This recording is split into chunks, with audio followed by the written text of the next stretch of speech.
High, আজকে করব চিংড়ি মাছের চপ। এর জন্য নিয়ে নিয়েছি চিংড়ি মাছ, সেদ্ধ করা আলু, টোস্ট, ডিম, আদা রসুন সব এই যে মশলা। কড়াইটা গরম হয়ে গেছে, সর্ষের তেল দিয়ে দিচ্ছি। তেলটা গরম হয়ে গেছে, বাদাম দিয়ে দিলাম। আলুর পুরটা করার জন্য এই মশলাগুলো দিয়ে দিচ্ছি। ভাজা হয়ে গেছে, এবারে আলুগুলো দিয়ে দেবো। পুরটা তৈরি হয়ে গেছে, এবারে নামিয়ে নিব। পুরটা এভাবে নিয়ে চিংড়ি মাছটাকে এভাবে দিয়ে এমনভাবে গোল করে নিব। এবারে বিস্কুট গুঁড়োটা মাখিয়ে দিলাম।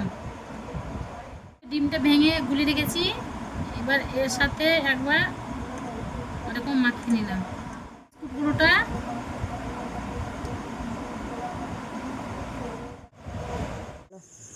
দেখুন চিংড়ি মাছের চপ রেডি হয়ে গেছে, এবারে ভেজে নিব।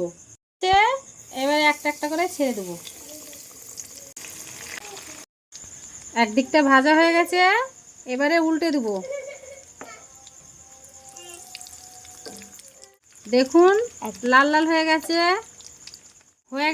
লাল লাল করে ভাজা। এবারে তুলে নিব।